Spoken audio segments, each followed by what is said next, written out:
Мы – это 47 дошкольных и 27 общеобразовательных организаций, 3 учреждения системы дополнительного образования детей. Мы – это 12,5 тысяч учеников и более 8 тысяч воспитанников детских садов, а также 1700 педагогических работников. Мы – это 66 медалистов, 41 из которых на золото. Мы – это те, кто получают гранты на проекты, и те, кто ликвидировал очередь в детсады. Мы – это сфера образования города Ухта, Республики Коми.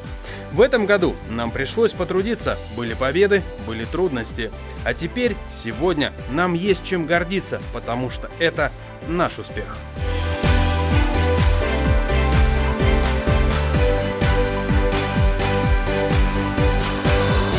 Безусловно, говоря об образовании, учителях, воспитателях и специалистах, нельзя забывать о второй краеугольной грани этой сферы – дети. Именно их успехи – отражение того, насколько успешно работает преподаватель или стоит искать для себя другую сферу применения.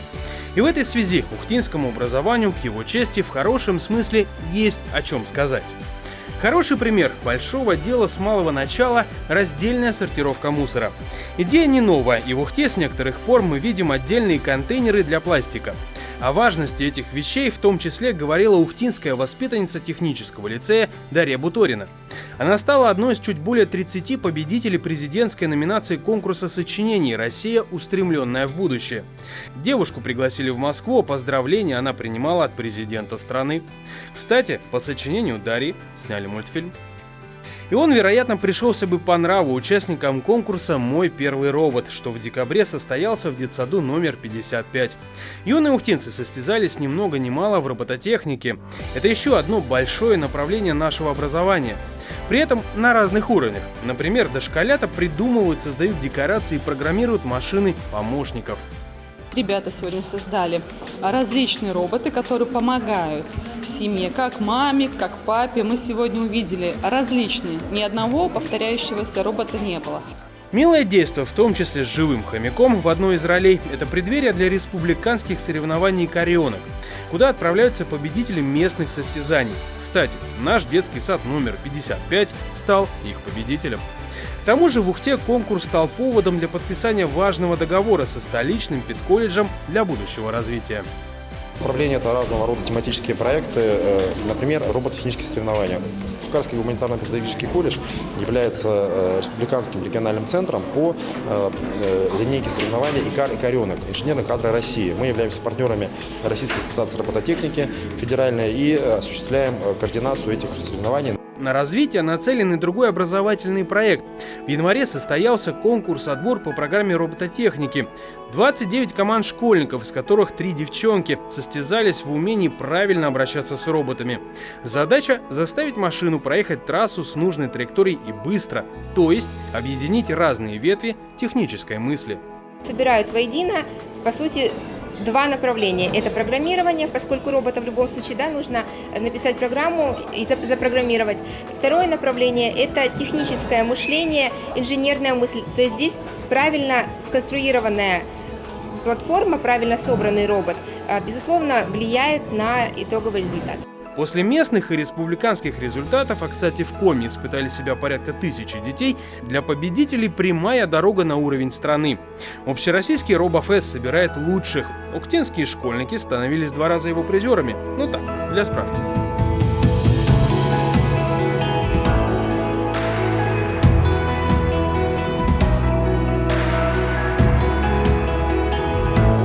Признание в контексте современных технологий произошло, например, в Сыктывкаре ближе к Новому году. Правительство республики наградило лучших разработчиков инновационных проектов со всего региона. Среди них были 2 ухтинцев. Одна из них – замначальника управления образования Наталья Короткова. Инженерно-техническое образование – основа развития экономики региона. Именно эта работа принесла ей победу. Разговор о молодежи совсем не случайен. Правительство наградило в сфере инноваций как раз-таки молодого ухтинского ученого Дмитрия Борейко. При его непосредственном участии в Ухте состоялась первая пробная школа инженерных кадров.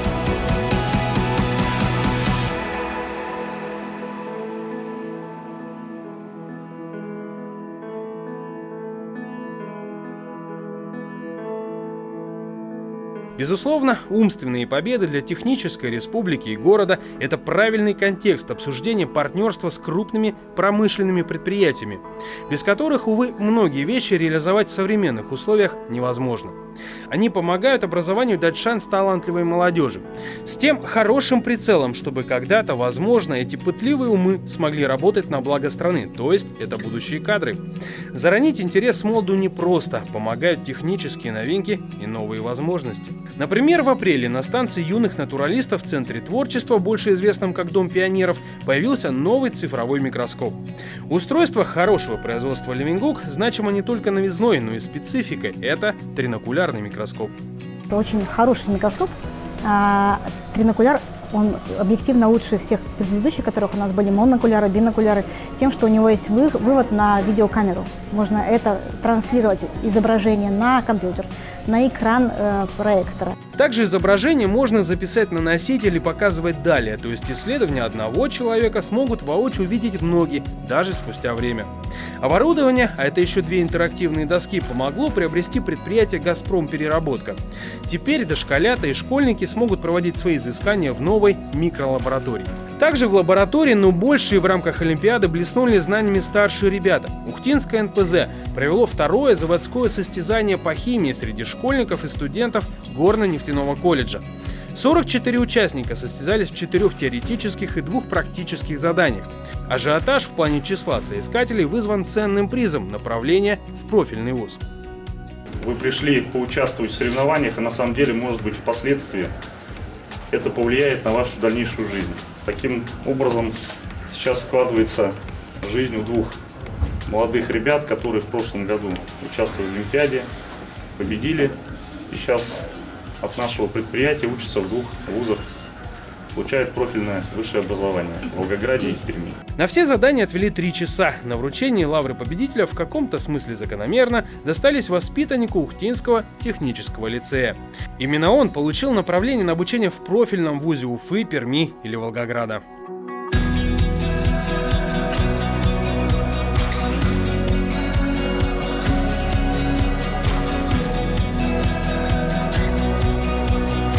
Чтобы заинтересовать молодежь, мало лишь инженерной школы, заинтересовывать надо с измальства. У кого это лучше получается и какие методики эффективны? Выяснить ответы на эти вопросы призваны 2 конкурса профессионального мастерства – «Лучший воспитатель» и «Учитель». Они проходят в муниципалитете не первый год, а после отбора лучшие представляют город в республике. На местном уровне в 2018 году за звание лучшего воспитателя сразились 13 претендентов. Жюри из 5 человек оценивали 3 номинации, а чтобы с кого брать пример было, перед участницами выступила победительница прошлого года – муз-руководитель детсада номер 65 Елена Бачурина. Кстати, она же чуть позже поехала в Сыктывкар защищать честь Ухты на состязании педагогов со всей республики. За 30 лет стажа у женщины свои секреты мастерства, один из которых – поликультурное образование, но еще кое-что. Самое главное – это их любовь. Это увидеть, как загорелись их глаза. Это увидеть, что они хотят тебя слушать и хотят сделать то, что ты им можешь предложить. Это то, что дети умеют слушать музыку, принимать ее, а потом воспроизводить в своих чувствах или в каких-то эмоциональных откликах или в движении то, что они сумели принять в этой музыке. Обогнав обладательницу 1-го места в очной форме на 11 баллов, но уступив в заочной, Ухтинка стала лауреатом конкурса. Тем не менее, поездка получилась знаковой. По ней сложилось впечатление и о нашем детском саде, и о муниципалитете в целом. И для нас, конечно, это поднятие имиджа нашего учреждения, поскольку не каждое учреждение удостоено такой чести. Свое педагогическое мастерство показали и учителя. 11 претендентов разных дисциплин для допуска успешно прошли предметную олимпиаду, а уже далее представили свои персональные наработки. Например, единственный участник-мужчина сосредоточился на методике так называемого кейса. Другие педагоги также блеснули знаниями. Мы, конечно же, всегда нацелены на победу, потому что то профессиональное сообщество нашего города, нашего муниципального образования действительно сегодня и потенциал в в том числе и каждого педагога, который работает в отрасли образования, он очень велик и заслуживает действительно уважения и благодарности за тот труд, который вы делаете. Помимо теории, учителя провели испытания в полевых условиях в рамках открытых уроков. А в финале прошли мастер-классы. В итоге победителем муниципального этапа стала Татьяна Петришина, преподаватель английского гимназии иностранных языков. Она же представляла город в республике и стала призером конкурса.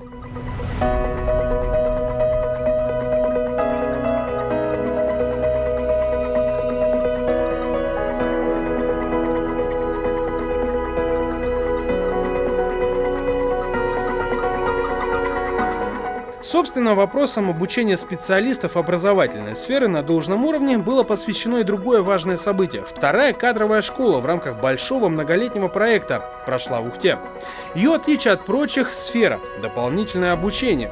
Московский федеральный центр образования провел первую школу в Сыктывкаре, и в процессе специалисты из Москвы, да и гости из разных уголков республики выразили желание побывать в Ухте, посмотреть на опыт работы.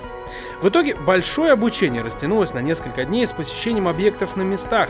Задача школы – помочь сотрудникам сферы дополнительного образования решить извечные вопросы: где найти финансирование и как привлечь дельные кадры.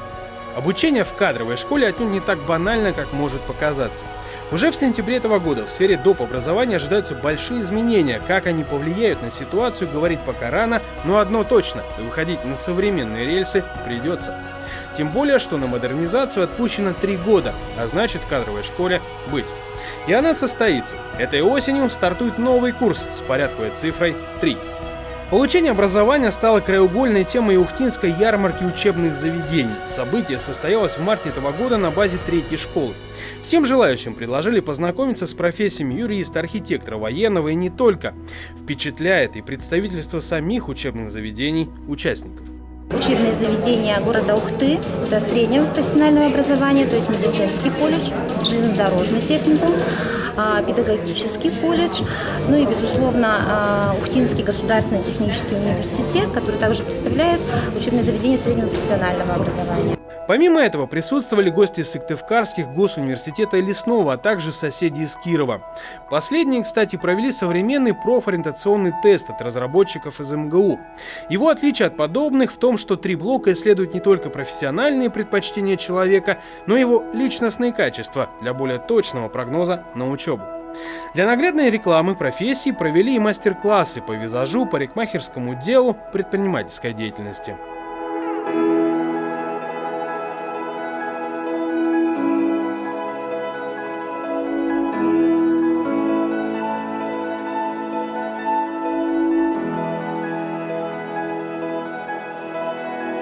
Говоря о системе образования и ее работе, нельзя не упомянуть такие важные составляющие, как укрепление патриотических чувств учеников, а также возрождение того, что раньше было принято называть пионерами.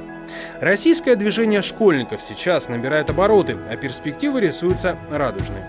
На уровне страны дана установка всячески способствовать развитию движения, а значит, дело не в проворот. Каковы успехи?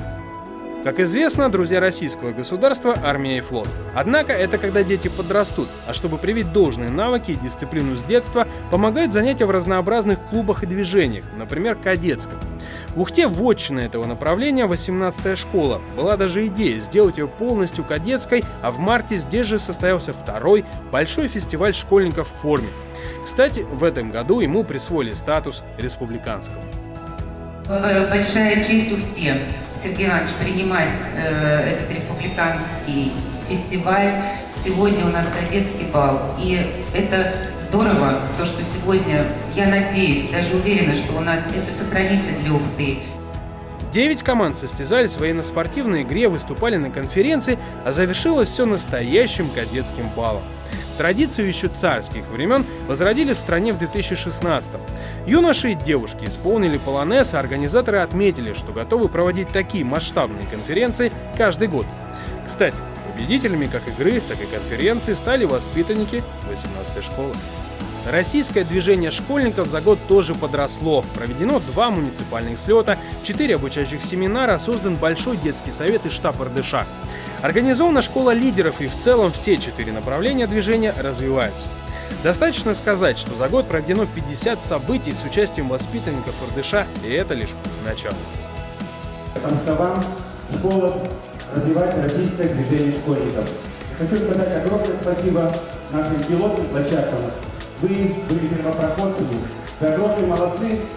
Вам на вашу школу выпало самое трудное. Вы все это смогли преодолеть, и я думаю, что вы с огромным удовольствием поделитесь тем опытом, который вы накопили.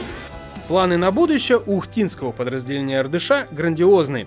Вот лишь некоторые из них. Расширить сеть социального партнерства, реализовать проект межшкольного сотрудничества «Мы вместе», удвоить охват школьников. Для ребят пользой от участия в РДШ станет помощь в развитии разнообразных навыков и умений, в том числе лидерских и коммуникативных. Ну и, конечно, ощутить себя частью большого движения всей страны.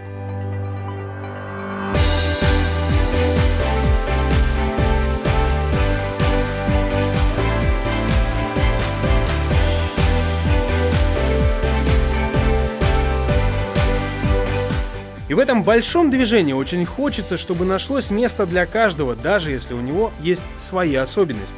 Собственно, на помощь детям с особенностями получить знания ориентировано инклюзивное образование. Тема эта серьезная, дорогая, и, конечно, каждый успех здесь на счету.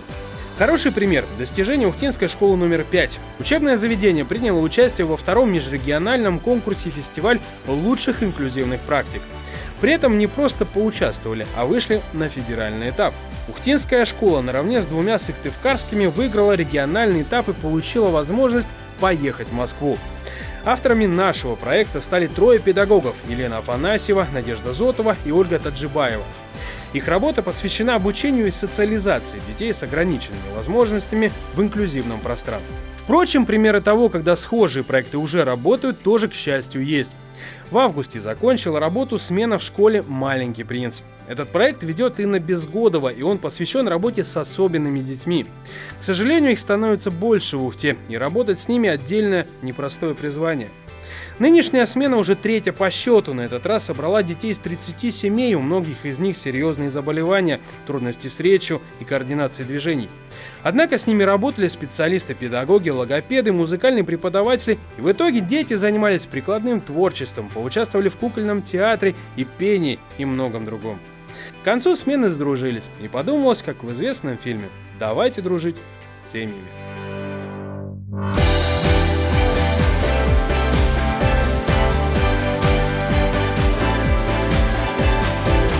Итак, мы помогаем молодым получить знания и закрепить свои успехи. Мы сами получаем награды. Мы сотрудничаем с промышленностью. Мы – педагоги и сотрудники Управления образования города Ухта, Республики Коми. Мы успешны. Это факт. Да, не стесняйтесь верить. Мы тоже верим в себя. Вы с нами?